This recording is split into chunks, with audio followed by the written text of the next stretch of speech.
TV20 Kannada ವಾಹಿನಿಗೆ ಸ್ವಾಗತ. ರೈತರಿಗೆ ಮತ್ತು ಮಠಗಳಿಗೆ ವಕ್ಫ್ ಬೋರ್ಡ್ ನೋಟಿಸ್ ಕೊಟ್ಟಿರುವ ಕುರಿತು ಬಿಜೆಪಿ ರಚಿಸಿರುವ 3 ತಂಡಗಳು ಒತ್ತುವರಿ ಮಾಹಿತಿ ಸಂಗ್ರಹಕ್ಕೆ ಡಿಸೆಂಬರ್ 4ರಿಂದ 6ರ ತನಕ ಜಿಲ್ಲಾ ಪ್ರವಾಸ ಕೈಗೊಳ್ಳಲಿದೆ ಎಂದು ರಾಜ್ಯ ಬಿಜೆಪಿ ಪ್ರಧಾನ ಕಾರ್ಯದರ್ಶಿ ಪಿ ರಾಜು ಹೇಳಿದ್ದಾರೆ. ಬೆಂಗಳೂರಿನ ಬಿಜೆಪಿ ಕಚೇರಿಯಲ್ಲಿ ಮಾತನಾಡಿದರು.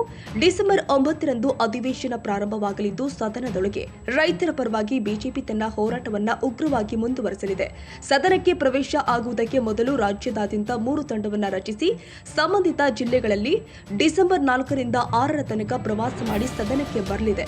ನಮ್ಮ ಭೂಮಿ ನಮ್ಮ ಹಕ್ಕು ಎಂಬ ಹೋರಾಟದ ಅಡಿಯಲ್ಲಿ ರಾಜ್ಯಾಧ್ಯಕ್ಷ ವಿಜೇಂದ್ರ, ವಿಧಾನಸಭೆ ಪ್ರತಿಪಕ್ಷದ ನಾಯಕ ಆರ್ ಅಶೋಕ್, ವಿಧಾನ ಪರಿಷತ್ತಿನ ಪ್ರತಿಪಕ್ಷದ ನಾಯಕ ಚಲವಾದಿ ನಾರಾಯಣಸ್ವಾಮಿ ಅವರ ನೇತೃತ್ವದಲ್ಲಿ ಈ ತಂಡವನ್ನು ರಚಿಸಲಾಗಿದೆ ಎಂದು ತಿಳಿಸಿದರು. ಇನ್ನು ವಕ್ಫ್ ತುಗಲಕ್ ನೀತಿಯನ್ನ ಖಂಡಿಸಲಿದ್ದೇವೆ ಎಂದಿದ್ದಾರೆ. ಡಿಸೆಂಬರ್ 9 ಏನು ಅಧಿವೇಶನ ಪ್ರಾರಂಭ ಆಗೋದಿದೆ, ಅಧಿವೇಶನದಲ್ಲಿಯೂ ಕೂಡ ಈ ವಿಷಯವನ್ನ ಭಾರತೀಯ ಜನತಾ ಪಕ್ಷ ಅತ್ಯಂತ ಗಂಭೀರವಾಗಿ ಸದನದ ಒಳಗೆ ರೈತರ ಪರವಾಗಿ ಧ್ವನಿಯಾಗಿ ತನ್ನ ಹೋರಾಟವನ್ನು ಮುಂದುವರಿಸುತ್ತೆ.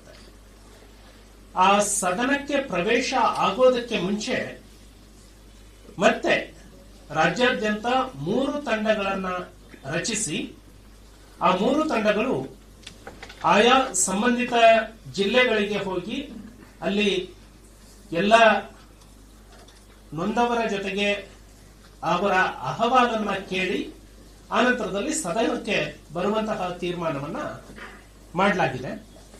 ಈ ತಂಡಗಳು ಈಗಾಗಲೇ ತಮಗೆ ಗೊತ್ತಿದೆ, ನಮ್ಮ ಭೂಮಿ ನಮ್ಮ ಹಕ್ಕು ಅನ್ನುವಂತಹ ಹೋರಾಟದ ಅಡಿಯಲ್ಲಿ ಸನ್ಮಾನ್ಯ ರಾಜ್ಯಾಧ್ಯಕ್ಷರಾಗಿರುವಂತಹ ವಿಜೇಂದ್ರ ಅವರ ನಾಯಕತ್ವದಲ್ಲಿ ಒಂದು ತಂಡ, ಸನ್ಮಾನ್ಯ ವಿಧಾನಸಭೆಯ ಪ್ರತಿಪಕ್ಷದ ನಾಯಕರಾಗಿರುವಂತಹ ಆರ್ ಅಶೋಕ್ ಅವರ ನೇತೃತ್ವದಲ್ಲಿ ಒಂದು ತಂಡ ಮತ್ತು ವಿಧಾನ ಪರಿಷತ್ತಿನ ನಾಯಕರಾಗಿರುವಂತಹ ಸನ್ಮಾನ್ಯ ಚಲವಾದಿ ನಾರಾಯಣಸ್ವಾಮಿ ಅವರ ನೇತೃತ್ವದಲ್ಲಿ ಒಂದು ತಂಡ. ಈ 3 ತಂಡಗಳಲ್ಲಿ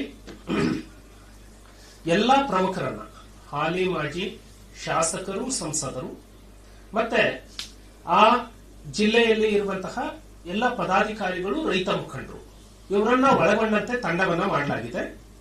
ಸೊ ಕೇಂದ್ರದಲ್ಲಿ ಈಗಾಗಲೇ ಅಧಿವೇಶನ ಪ್ರಾರಂಭಗೊಂಡಿರೋದ್ರಿಂದ ಸಂಸದರು ಅವತ್ತಿನ ಅಲ್ಲಿಯ ಎಷ್ಟು ಪಾರ್ಲಿಮೆಂಟರಿ ವಿಷಯಗಳು ಹೇಗಿರ್ತವೆ ನೋಡಿಕೊಂಡು ಭಾಗವಹಿಸುವಂಥದ್ದು ಆಗತ್ತೆ.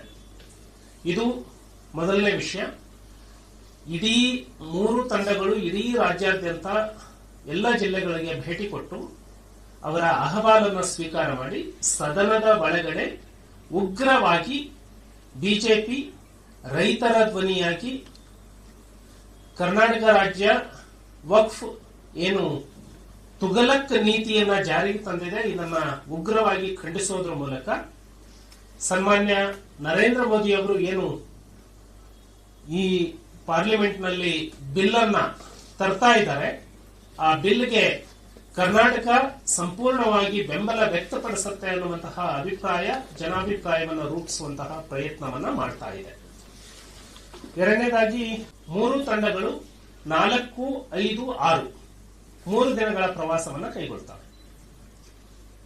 ಡಿಸೆಂಬರ್ 4, 5 ಮತ್ತೆ 6 3 ದಿನಗಳ ಪ್ರವಾಸವನ್ನ ಕೈಗೊಂಡು ಆನಂತರ ಆ ಎಲ್ಲಾ ತಂಡಗಳು ಒಟ್ಟಾಗಿ ಸೇರಿ ಅಲ್ಲಿಯ ದಾಖಲೆಗಳನ್ನ ಸಂಗ್ರಹ ಮಾಡಿ ಪರಿಶೀಲನೆ ಮಾಡಿ ಒಂದು ಅಭಿಪ್ರಾಯದ ಜೊತೆಗೆ ಸದನಕ್ಕೆ ಪ್ರವೇಶ ಮಾಡುತ್ತೆ. ಕನ್ನಡಿಗರ ಮೆಚ್ಚಿನ ನಿಮ್ಮ TV20 ಕನ್ನಡ ವಾಹಿನಿ ಇದೀಗ ಟಿವಿಯಲ್ಲಿ ಲಭ್ಯ. ಕರ್ನಾಟಕ ಮತ್ತು ದೇಶ ವಿದೇಶದ 360 ಡಿಗ್ರಿ ಸುದ್ದಿ ವಿವರವನ್ನ ಪಡೆಯುವುದಕ್ಕೆ TV20 ವಾಹಿನಿಯನ್ನು ಲೈಕ್ ಮಾಡಿ, ವಿಡಿಯೋಗಳನ್ನು ಶೇರ್ ಮಾಡಿ, ಕಮೆಂಟ್ ಮಾಡಿ, ಸಬ್ಸ್ಕ್ರೈಬ್ ಮಾಡಿ. HCN ಕೇಬಲ್ 842 ನಂಬರ್ನಲ್ಲಿ ಹುಕ್ಕೇರಿ ತಾಲೂಕು ಹಾಗೂ ಸಂಕೇಶ್ವರದ ಸುತ್ತಮುತ್ತಲಿನ ಹಳ್ಳಿಗಳಲ್ಲಿ ಲಭ್ಯ. PCN ಕೇಬಲ್ 129 ನಂಬರ್ನಲ್ಲಿ ಹಾರುಗೆರೆ ಸುತ್ತಮುತ್ತಲಿನ ಹಳ್ಳಿಗಳಲ್ಲಿ ಲಭ್ಯ. ರಾಯಬಾಗ್ ಡಿಜಿಟಲ್ ಚಾನೆಲ್ ಕೇಬಲ್ 80ನೇ ನಂಬರ್ನಲ್ಲಿ ರಾಯಬಾಗ ತಾಲೂಕಿನ ಸುತ್ತಮುತ್ತಲಿನ ಹಳ್ಳಿಗಳಲ್ಲಿ ಲಭ್ಯ. UDCN ಕೇಬಲ್ ನೆಟ್ವರ್ಕ್ ಉಗಾರ ಸುತ್ತಮುತ್ತಲಿನ ಹಳ್ಳಿಗಳಲ್ಲಿ ನಿಮ್ಮ TV20 ಕನ್ನಡ ವಾಹಿನಿಯೂ ಲಭ್ಯ.